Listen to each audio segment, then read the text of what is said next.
Hi, welcome to the first video of my new series where I'm going to be taking a look at different scenes from shows and movies and applying nonviolent communication to said scenes and seeing how nonviolent communication can be used in different situations to understand people's feelings and needs and to help others get their needs met, to help everyone get their needs met.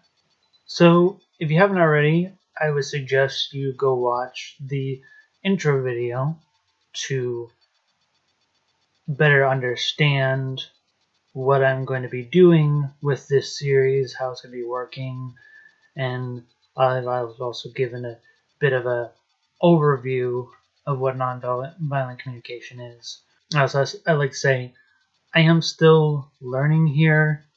Like, I'm very much a beginner at this whole nonviolent communication thing, so I'll end up repeating some feelings and needs. But anyways, that's about it for the intro here. Just get right into it.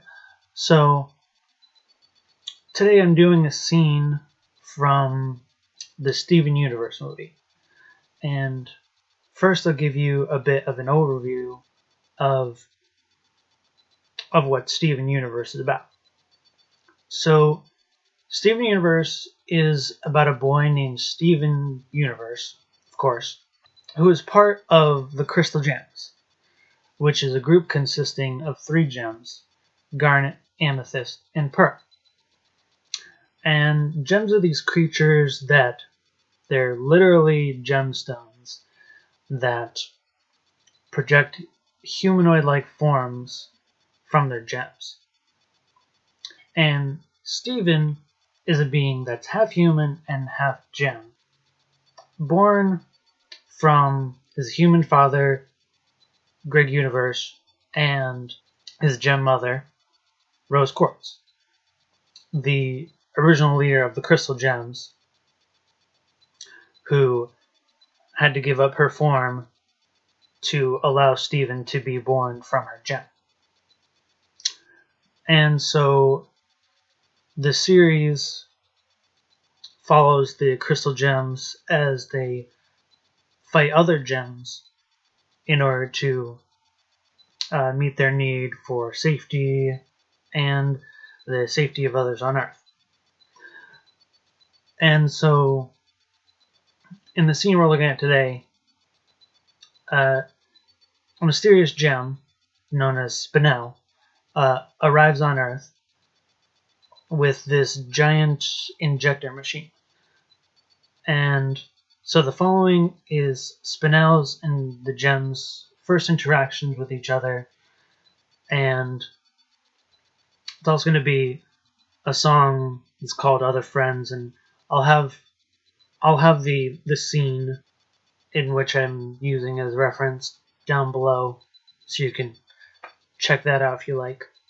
Also, I'd like to note that personally I'm not really a big fan of spoilers.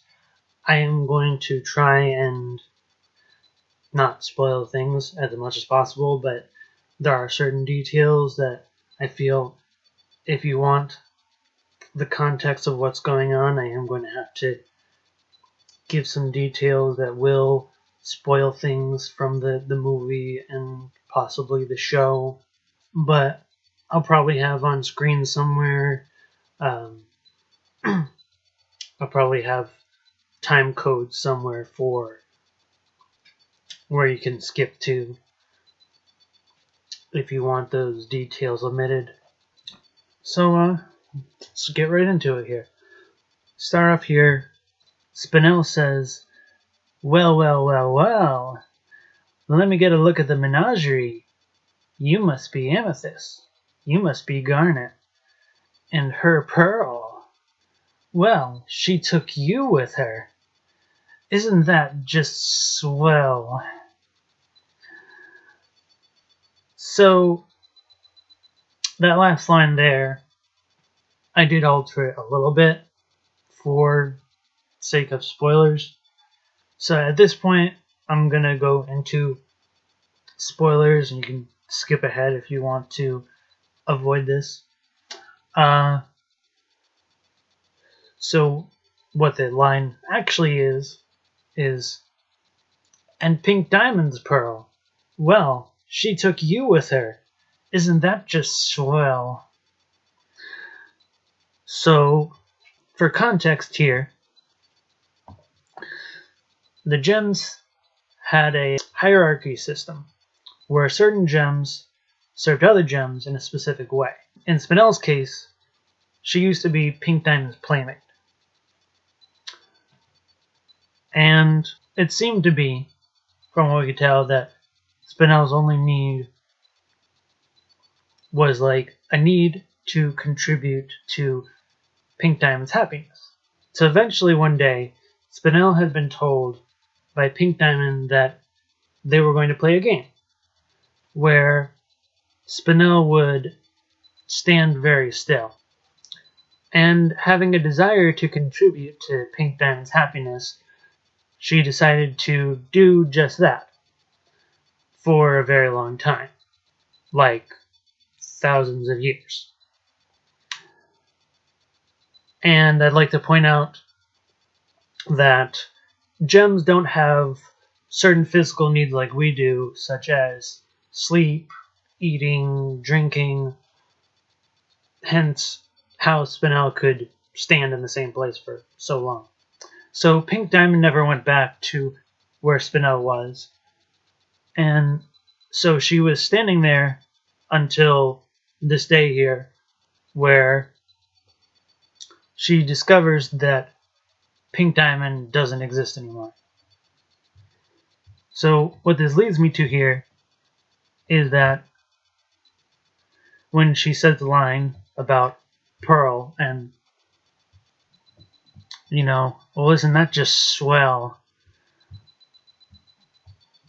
Well, when Spinel saw that Pearl was with Steven and the other gems, she might have felt jealous because her need for acceptance wasn't met. So even without knowing,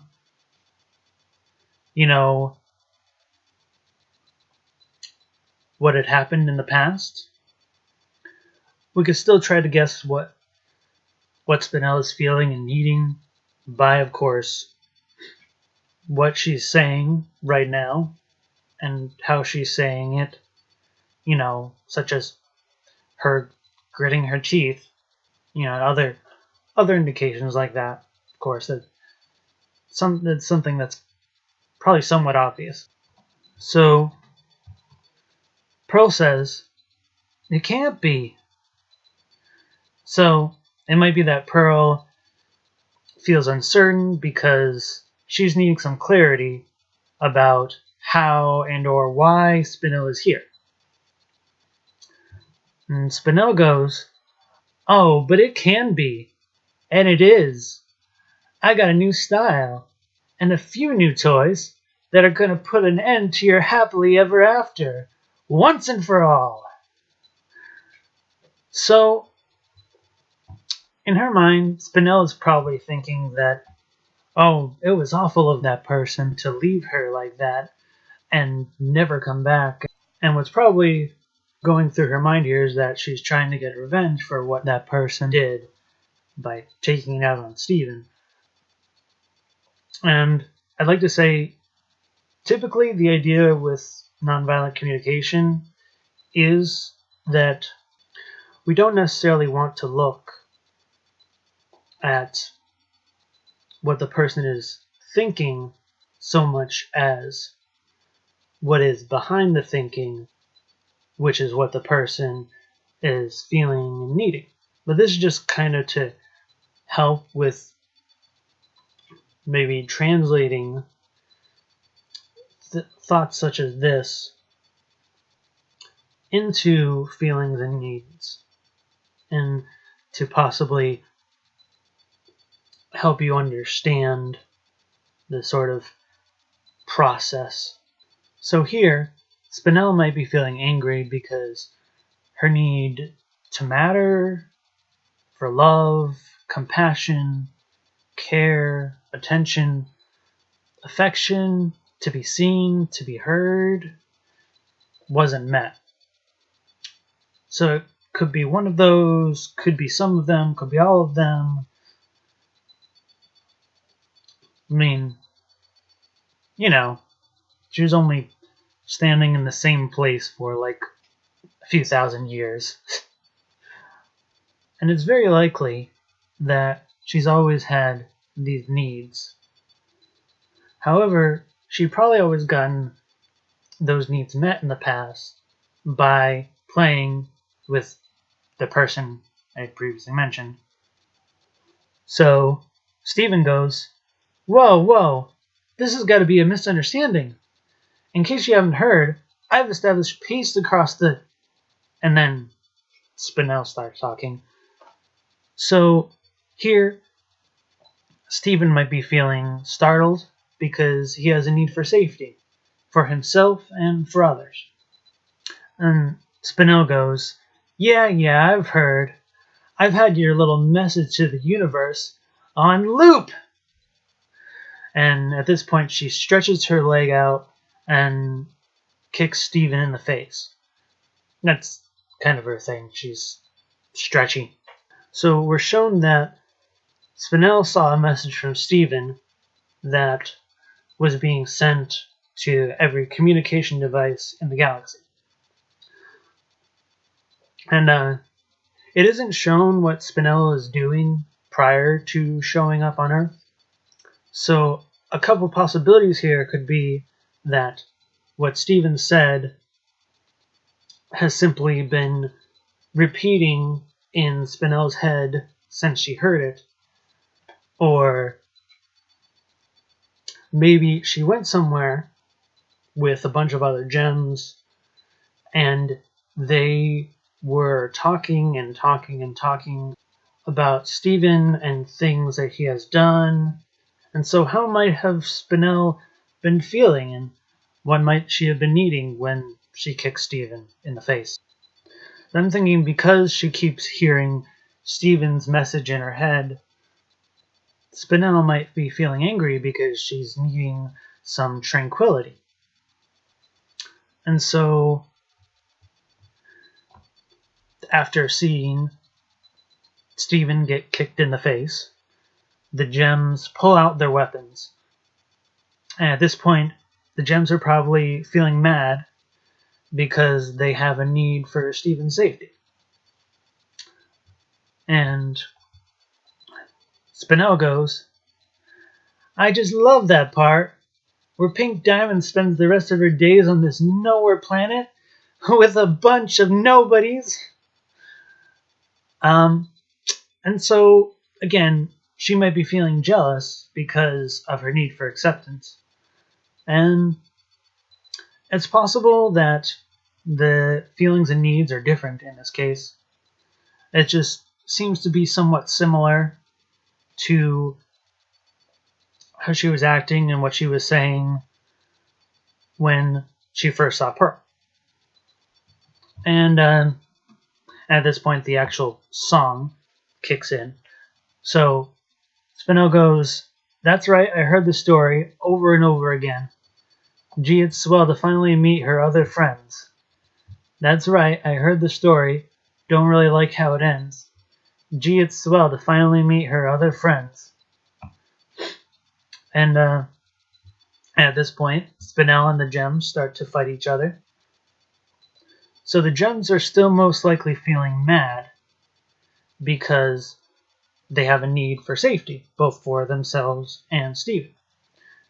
And Spinel seems to be feeling energetic because she's in the process of meeting her need for empowerment, though it's at the expense of the gem's need for safety. And it seems like what she's saying here with, I heard the story, don't really like how it ends, well to meet her other friends, that Spinel's feeling jealous and needing acceptance. And there may be some nuance here that I'm not picking up on. But like I said, I'm still learning here how to employ nonviolent communications into situations such as this. So Spinel goes, "What did she say about me? What did she say?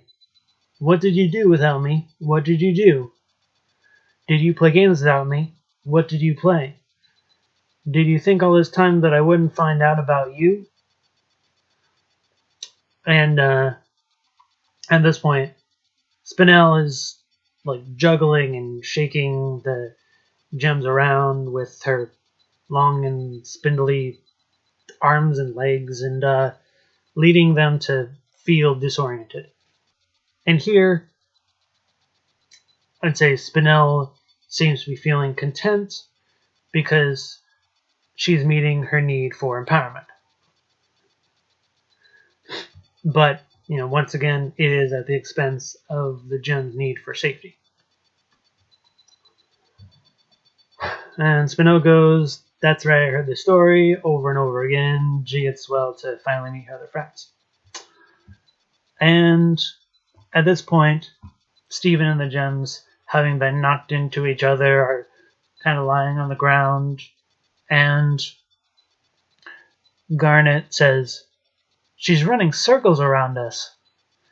And Garnet might be feeling powerless because she has a need for effectiveness. And Amethyst replies with, "I'm rusty, give me a break." So, sounds like Amethyst is feeling irritated because she's needing some understanding about her performance. And Pearl goes, "It really is her, but she can't be serious." So Pearl could be feeling confused because she's needing clarity about what Spinel is doing here. And Stephen says, "You know her, Pearl? Can you tell us who she is?" So Stephen's probably feeling uncertain because he's looking for familiarity or clarity. And Spinel goes, "Who am I? Who am I? What are you even saying?" And so Spinel might be feeling annoyed because she has a need to be seen or to matter. And then Spinel goes, "I'm the loser of the game you didn't know you were playing." And so Spinel seems to be feeling upset because she's needing to be understood or needing awareness from others. And then she says, "Let's play another game. This time I've got to win. Lives on the line, winners take all. Ready or not, let's begin." And at this point, she takes out this scythe-like device and starts swinging it at the gems. And this one, I believe, is going to fit in with the next set of lines here, which is very similar to the other lines we had before. "Oh, that's right, I heard the story over and over again. Gee, it's swell to finally beat her other friends. Oh, that's right, I heard the story, don't really like how it ends. Gee, it's swell to finally beat her other friends." So here she manages to hit all three of the gems with her scythe, causing their physical forms to poof into their gemstones. And I believe Spinel is feeling fulfilled because she met her need for empowerment. And, of course, it was at the expense of the gem's need for safety and Stephen's need for their safety. So that concludes this scene. Ideally, for other scenes that I'm looking at, I would like to not only look at the characters' feelings and needs, but I'd also like to explore how these characters could get their needs met. Like, how could Spinel get her needs met in a way that doesn't keep the gems and Stephen from getting their needs met, and just in a way where everybody can get their needs met together. But I just figured for now I would just stick with looking at the feelings and needs just to start out with. So who knows, maybe next time I will incorporate that a bit into whatever scene I decide to do. So I'll probably post up a list of feelings and needs that I got from a YouTuber on here. Her channel name is Cup of Empathy. So she put together a list of these different feelings and needs and grouping them into feelings when a person's needs are being met and feelings when a person's needs aren't being met. And each of those sections also have the feelings broken down into subsections. And the needs list is also similar in that they're broken up into different sections like physical needs, autonomy, those kinds of things. So I'll probably post a list of those and link it in the description. And you can also go to Cup of Empathy's site and receive a link to the list from her site. So I guess that'll be it for today. So yeah, just let me know if there are any feelings or needs that you feel like may have fit better. And this process, it's not about guessing correctly. It's more about making an effort and trying to show the person, if you're engaged in a conversation, to show the person that you care about what they're feeling and needing, and just that you're making an attempt to connect with this other person. So yeah, just let me know what you thought, and I'll see you in the next video. Take care of yourself. Bye.